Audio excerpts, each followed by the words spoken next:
करत होते, पण मला काही मुलगी मिळत नव्हती. जसं मी जॉबला लागलो 2012 मध्ये, तर लगेच सोयरिकीचे ठेपे येऊ लागले. लग्न झालं.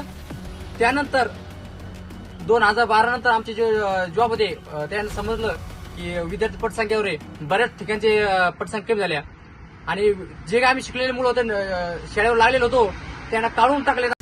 सुशिक्षित बेरोजगारची रसवंती आणि चाय हॉटेल हे ठेवण्याचा उद्देश हा होता.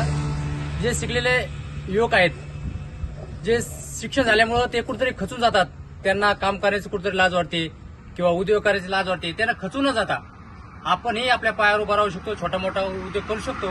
या मागचा हा मूळ हेतू होता.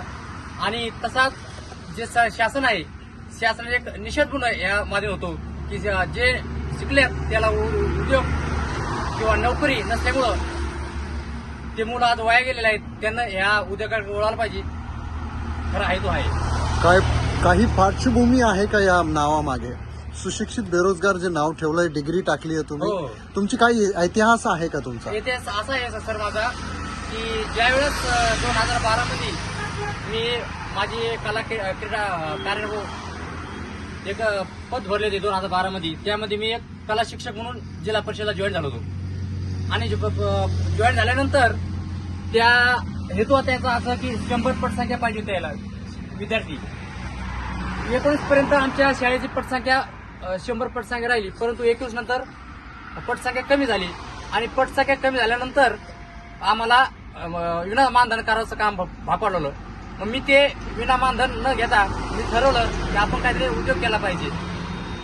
ते सोडल्यानंतर जे कमावचं वय आहे ते जर शाळेतच घातलं तर कमावचं कधी, परंतु नंतर आपल्याला प्रमाण होतील किंवा पुढे काय होईल याचं तिकडे काही ध्येय वाटलं नाही, म्हणून मी हा उद्योग करायचं ठरवलं.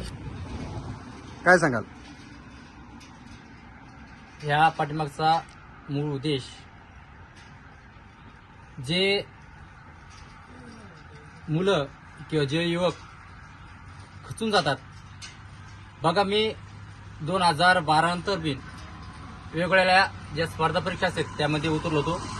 आमची 2014 मध्ये एक गव्हर्नमेंट परीक्षा काढली होती पूर्ण आपल्या महाराष्ट्रामध्ये, त्याच्यामध्ये मी उतरलो होतो.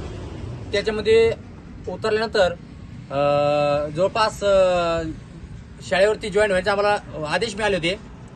त्याच्यानंतर 2018 मध्ये सुद्धा आम्हाला परत पत्र आलं की तुमचे जे पद आहेत ते रिक्त केले. आणि आम्ही 2019 तर पटसंख्या कमी झाल्यानंतर मी ठरवलं की हा उद्योग करायचा. विषय हा आहे की जे काही युवक आहेत, शिकलेले युवक आहेत, त्यांनी खचून न जाता किंवा नोकरी मागं न लागता आपलं जे आयुष्य आहे ते वाया न घालता आपण छोटा मोठा उद्योग करू, आपलं जीवन व्यवस्थित चालू शकतो. आता सर एक उद्देश नोकरी लागण्याचं एक चांगला उदाहरण मी माझ्यावर घेतो. ज्या वेळेस मी कुठंच शिकत होतो, फक्त एडीडी करत होतो आणि माझे घरचे मला लग्नासाठी बऱ्याच ठिकाणी कॉन्टॅक्ट करत होते, पण मला काही मुलगी मिळत नव्हती. जसं मी जॉबला लागलो 2012 मध्ये, तर लगेच सोयरिकीचे ठेपे येऊ लागले. लग्न झालं. त्यानंतर 2012 नंतर आमचे जे जॉब होते त्यांना समजलं की विद्यार्थी पटसंख्येवर आहे, बऱ्याच ठिकाणचे पटसंख्या कमी झाल्या आणि जे काय आम्ही शिकलेले मुलं होते, शाळेवर लागलेलो होतो, त्यांना काढून टाकण्यात आलं आणि त्याच्या आत पण लग्न झालेलं नाही. म्हणजे मुलाला शिकण्यासाठी नोकरी असेल तरच मुली देतात, प्लस जर उद्योग चांगला असेल तर आपल्याला मुलगी मिळू शकते. त्यामुळे माझ्या युवकाला एक सांगणं आहे, कमीत कमी लग्नासाठी मुलगी भेटण्यासाठी तरी आपण चांगला उद्योग किंवा चांगली नोकरी करायला भाग पाहिजे.